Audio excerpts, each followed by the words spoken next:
What's up, folks? Millennial Waterfowl here, back with you guys another video. Today we're going to switch up gears a little bit and we're going to talk a little bit about deer hunting. I've been an avid deer hunter since 2009, 2008, and I've been bow hunting ever since and rifle hunting ever since.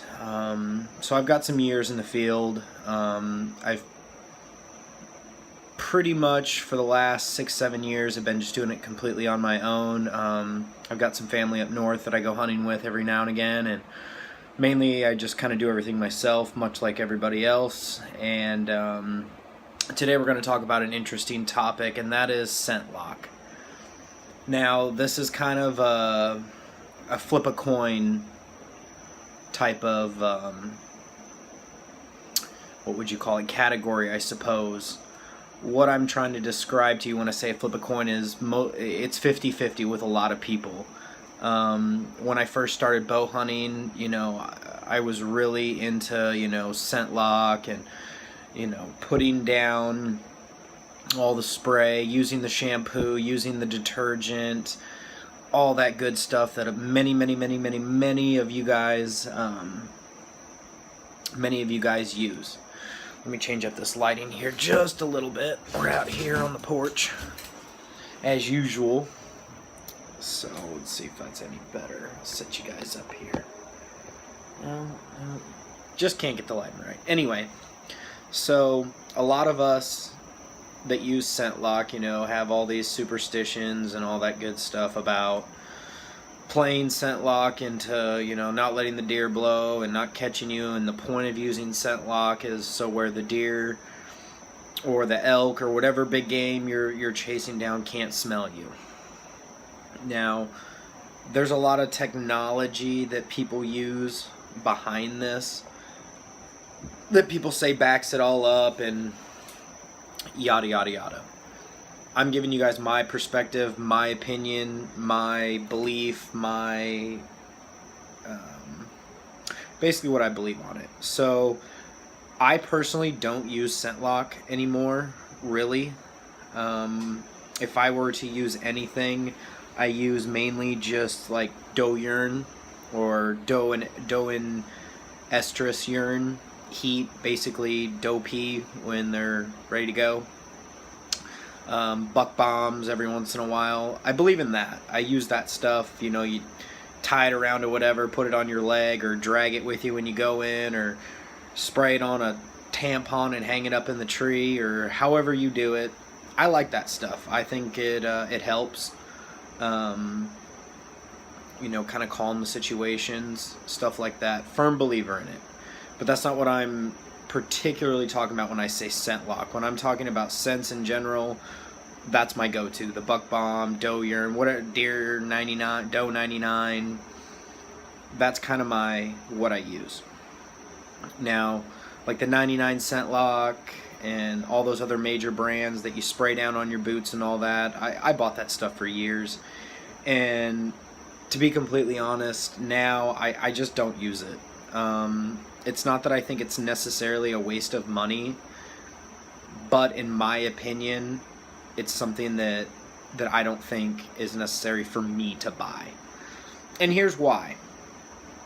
Everybody can sit there and say, I've shot deer smoking cigarettes, I've shot deer, with a cigar, or I chew, or I eat a sandwich, I got a cup of coffee going, and kill deer. And it's true. I mean, I've shot deer at 60 yards with a rifle. I've shot deer at 40 yards with a rifle. I've shot turkeys at 25 yards with a bow. And I smoked. I smoke cigarettes. I smoke. I try not to do it when I record and stuff. Keep it kind of family friendly and stuff. I don't condone smoking by any means to any guys out there. Any of you younger kids out there, stay away from it. Do as I say, not as I do when I say that. But with that being said, here's my concessions and my belief as to why. You think about all these hunters, generation before you, generation before your dad, maybe a generation before his dad, your grandfather, your great-grandfather. That stuff wasn't around, okay? It wasn't around. And, excuse me, they killed big deer. They killed elk.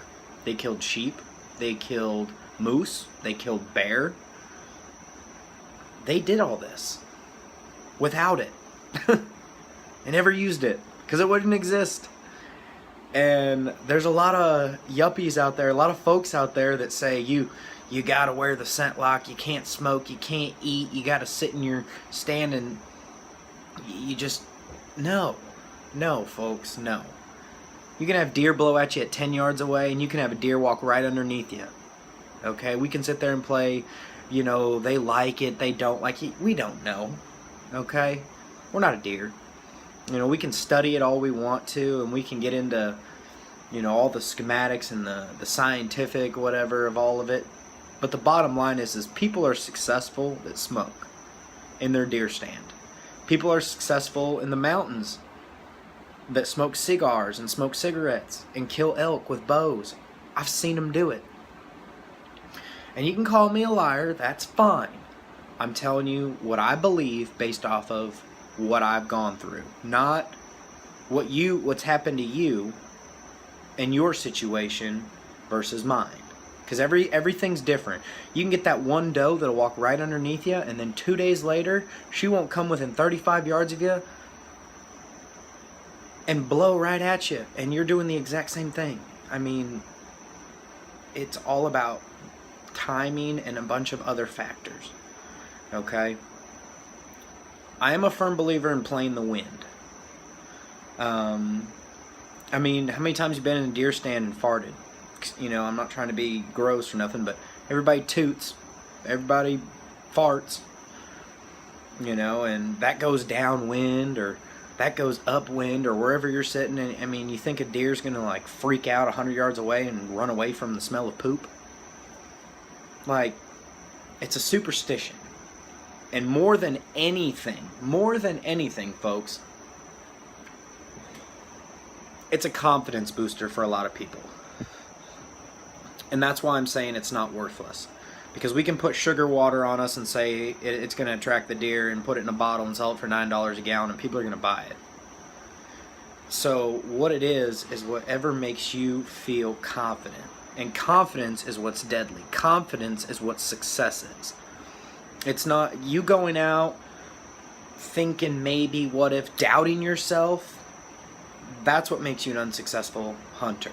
And I'm not saying an unsuccessful hunter, I mean unsuccessful harvest. You can have all the opportunities lined up. You can have everything right in a row ready to go. And you got to have that confidence in your equipment. You got to have that confidence in yourself. You got to be in that right mindset in order, you know, to pull everything together, aside from the, you know, the big rush and the OMG and all that good stuff, to get a good shot or to get that spot down. I mean, that's what matters, guys. And I mean, I still get the shakes when I see a doe within killing distance every single time, and that's not the point. The point is it's confidence. And the point is you can go out and you can spend money on this stuff. You can buy scent lock and you can spray it all over yourself, walk out to your deer stand, not make a noise, not move an inch, and it can work. And you can do the exact same thing the next day and it not. You know, it's optimism, it's being in the right place at the right time, it's doing your homework, putting up trail cameras, you know, or glassing and stalking. However you hunt, that's fine. You know, and if they catch wind of you and you're in a bad wind and they see your, I mean, animals see movement. Okay, I think we can all agree on that. We can sit there and say they may see color, they don't see color, this and this and that. Deer see movement.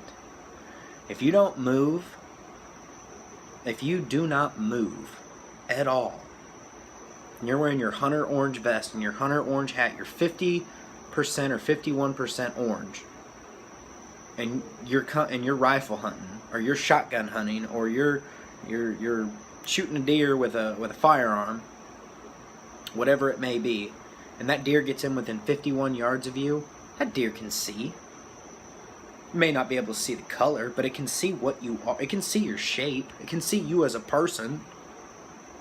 you know, and you think you look like an oak tree up to your waist, and then a big blob of orange, and then an orange hat and a face, like, you know, I mean, it just, the superstition is what I believe it is, to be completely honest, because there's so many people saying, oh, you're going to ruin your hunt, oh, you play the wind, folks. Whichever way that wind's blowing, that's the way you want to be in the opposite end of. If you're hunting a field, and the field faces north, and the wind's coming out of the south, you know what to do, and vice versa. I'm not saying that, you know, you go out deliberately and you just puff a pack of smokes down in the tree stand, you know. I mean, because you got to take your butts and put them in a cup or something. You don't want to throw those on the ground and litter, let alone if it's your land or public. I mean, don't litter all over. I mean, especially cigarette butts. I mean, that's just terrible. Pick up trash. But literally, you got to do the right thing that makes you feel confident. And if that means you go out and you buy ScentLok, and it don't matter if it's $9 for a bottle or $19 for a bottle, and it makes you feel good about yourself, and it makes you feel confident in yourself, do it, guys. By all means. I'm not going to judge you. I'm not going to say you're wasting your money, because it's for you as a hunter. Now, for me, I've gone through the phase, and I'm not talking trash when I say it's a phase, but I've learned to be successful without it. And I'm not saying that you can or cannot be successful without it, and I'm not trying to act like I'm footing around my opinion. I'm just telling you, I don't need it. I'll go out and I'll buy myself a Black & Mild wine cigar, a cheapo dollar cigar, and when the skeeters are real bad, I'll turn on my thermocell and I'll smoke a cigar. And some days I see deer, and some days I don't. Some days the deer get real close, sometimes they don't. And we can all play the what if game, but it's all situational to who's around you, what's going on around you, what's the weather like, what's the wind like, what time of year is it, is the rut going on, yada yada yada yada yada. People will argue with you all day long and say, yeah, that may work for little tiny young bucks that don't know no better. Okay, fine, whatever. I'm not trying to jump on nobody's bandwagon, okay? I'm just saying, I know people that have shot big deer with cigarettes hanging out of their mouth in front of me, and I've done it myself, okay? 20, 30 yards, 10 yards, right underneath your blind. You know, a lot of people say, I don't see deer till I light a cigarette, or I don't get to shoot a deer until something like that. You know, my lucky cigar happens, or I put my good lucky dip in and I spit it on the ground and, you know, it don't bother nothing. It's all in your head. And that's what matters. So keep that in mind, because that's what's important. You know, touching back to the whole buck bomb and the scent bomb, when I smoke a cigarette in the blind, I don't try to, like, you know, I try to, like, you know, drag it out, not, oh, I need to light another one, oh, I need to, you know, because anybody that smokes know you want to smoke a cigarette because you're bored, or you smoke a cigarette to do, because it's a habit. But I don't smoke 20 cigarettes in an hour and a half, or I don't smoke 20 cigarettes all day, you know, but I'll light one up first thing in the morning, and, you know, you put all that ScentLok on, and you put all your ScentLok on, then you get in your car, okay? The same car that you probably go to dinner with your wife, or dinner with your girlfriend, or go to school in, or whatever, and you wore cologne on a nice shirt and sat back in the chair. Well, are you really taking your seat cover off your car and leaving the windows down all night, and spraying ScentLok down in your seat in your car, or putting it in a tub and wearing separate clothes and then putting those on when you get there and they're freezing cold? No, a lot of people don't do that. There's this the ozonics that goes around. You know, that's all a confidence booster, guys. That's what it is. It's nothing more. I mean, people can say it's proven you can't smell anything. Well, then why the hell aren't all these drug dealers out in the world spraying all their drug bags down with ozonics and you know, all these ScentLoks and shipping them in the mail, or doing, I mean, they're gonna, it's not bulletproof, folks. Deer have great noses, hogs have great noses, elk have great sense of smell. You're not gonna beat something at its own game via that way. You're getting the curiosity out of something. You're getting lucky on that path. you're planning where they're going, you're patterning these things, you're getting lucky on these things. You know, whichever side of the fence you're playing, you may have been busted by a deer, and you can blame it on your smell, you can blame it on your movement, you can blame it on you looking funny in a tree, you can blame it on you farting, you coughing, you burping, something, anything. But to be completely honest, it's not going to be because of your odor.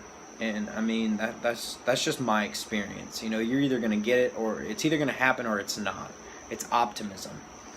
And so I just wanted to leave that with you guys, and, you know, get your opinion on everything. Leave a comment below. I mean, I'm not trying to start no arguments. I don't want my news feed full of hate comments about how I'm full of crap and I don't know what I'm talking about, because you can't take away what I've seen. And you can't take away what I've witnessed with my eyes. Not with a camera, not on television, with my own eyes. And everybody can say, yeah, you get lucky every once in a while. No, this is year after year after year after year. And this isn't shooting tiny does. This isn't shooting fawns. This isn't shooting spots. This isn't shooting yearlings. There's so many people that will back me up on this. And then there's so many people that won't. And that's where I'm leaving it. I'm not starting a Facebook war. I'm not starting a YouTube war. I'm just telling y'all, if you're new to hunting, if you're just getting into it, and you want that confidence boost, go all out. And then build a rapport from that, and a relationship with yourself, and a confidence in yourself, and then stick to that. And then if you see something differentiate, modify it. The beautifulest thing in the world, folks, about hunting is that it's you. It's all you. You decide what you're going to do. You determine your success, your motivation, your homework, your time, your tips, your research. Everything that you as a person put into this is what you're going to get out of it. And that is going to be what your success is. And I'm not saying if you don't harvest an animal, you're not going to be successful, because that's not what hunting is all about. Okay, it's wonderful and it's magical when you get blessed, or you get the gift of getting to take one of God's beautiful creatures out of them woods and feed yourself. And I'm not talking about putting meat in the freezer. I'm talking about putting meat on the table. Okay, because there's a lot of, you know, whatever about meat in the freezer. Well, you can't eat horns and all this stuff. And don't let all those propaganda, you know, big guys out there that are managing a $6,000 plot that they lease each year, and you know, they're hunting horns. If you guys go out there and you get a nice deer in front of you, and you'd be just as happy to shoot it the first day you seen it as the last day of the season, take that shot, folks. Aim small, miss small, whatever. Do it however you want to philosophize it. Shoot you a nice deer, get you that hog, shoot that elk that's legal, shoot that bull, whatever you can get yourself on and that you're going to be happy with. Don't apologize. That's another wonderful thing that is just so dumbfounding on, you know, a lot of the social media things. Is the first thing that people post with their pictures, well, not the biggest butt, or, you know, not the... Stop it, people. Just stop it. Be proud. Who cares if someone judges you? Who cares? Okay? Even if you're a 10-year veteran hunter and you shoot a spike on the first day, opening morning, that just means that you shot a deer. And there's people that won't shoot a deer the entire season, and they're going to hunt 25, 35 days of it and not even, maybe even see a deer. Okay? So judge your own success based off of your own goals. Your personal best versus you're letting something walk versus... Don't play any of that. Be your own keeper of your own. And if people don't like that, then guess what? That doesn't matter, because they're not out there with you. Okay? They're keyboard warriors, and they have nothing better to do because they're jealous. Because you're eating back straps, and you're eating tenderloins, and you're eating deer chili, and they're not. Because, let me tell you something, folks. You can correct me if I'm wrong all day long, but I'll argue with you to the day. A young deer tastes way better than an older deer. And some people say, I can't tell the difference. You like baby back ribs, or you like St. Louis ribs? I mean, okay, that's a cut of meat, but you get the dynamics of it. It's tender. I'm not telling people to purposely go out there and shoot deer that, you know, have an opportunity. You know, there's a lot of factors to determining management, but there's not a lot of management on public land, guys. when you go out there and you do the rat race hunt and you get out there and there's people sitting up by you and all that good stuff, the minute you pass on a spike, someone right up the road's going to shoot it. And that's not the mentality to shoot something just because somebody else will. That's the mentality of a lot of people out there. And I'm not saying that's why I do what I do. I've shot a button buck and couldn't see the felt. It was just ever so. Big deer, big body deer. Yeah, it was not very old, but dark and big. First shooting light. Thought it was a doe. Ran with a few others. Took her down. Took him down. And that was my first deer kill ever. It was a button buck. Not the hugest deer in the world, but I was happy with it. Shot it. Boom, dead. Right in its tracks. Didn't even move. Just dropped. Kicked on the ground. Didn't go nowhere. First 4 deer after that did the exact same thing, and then, you know, the bow stories start to continue. I actually shot a turkey with my bow before I shot a deer, and shot a really nice buck a couple years ago with my bow, and blah blah blah blah blah. So that's my biggest point with you guys, folks, is, you know, take that for what it's worth. And if you're a new hunter, you know, definitely subscribe to the channel. I don't post oh my god all the time, but I do try to throw out some good tips, some good videos on how to get into something like this, because in the 21st century, you know, the millennial generation, the new generation of hunters, it's not as cheap as it is to get good equipment and get into this type of lifestyle, this sport, this hobby, this everything that hunting is. It's not cheap like it was anymore, but I do have some good tips on how to get good quality stuff for affordable prices. If you have any questions on what to use, what to pick up, you know, how to get going, if you don't know where to go hunting, you live in Oklahoma, hit me up. You know, I don't mind sharing information with nobody. We're all out for the same thing, and I'm not greedy about nothing. I don't care. You know, I'm just over that phase in my life. It's not me versus everybody else. It's me sharing my knowledge of my young experience that I've had and passing that tradition on already at a younger age. And I'm not saying I'm an old wise cat that knows everything by any means, but I'm not afraid to show someone some tips because I'm intimidated by the fact that they may kill something that I don't get the chance to. I just really don't care. I've killed deer, I've killed duck. I mean, for you veterans out there that know what I'm talking about, sometimes passing it on is just as pleasuring as harvesting yourself, or just as successful as yourself. And, you know, I like to take people hunting with me that, you know, have never gone before. I like to take people hunting with me that have had sucky years and have only seen, you know, birds in very small minutes, and take them waterfowl hunting and let them just shoot it up, you know, and enjoy that, and enjoy the smile that brings to them. So we're kind of beating around all over the place like I always do, but back to the whole scent lock thing. You know, we'll wrap up this video. If you use it, great. If you don't, you're fine. Don't worry. Play the wind. Don't move. Stay still. And we'll do some more tips on what I like to do when I go out to the deer stand, and we'll do another video on that as to more in depth. But that's it for Millennial Waterfowl. You guys stay safe out there.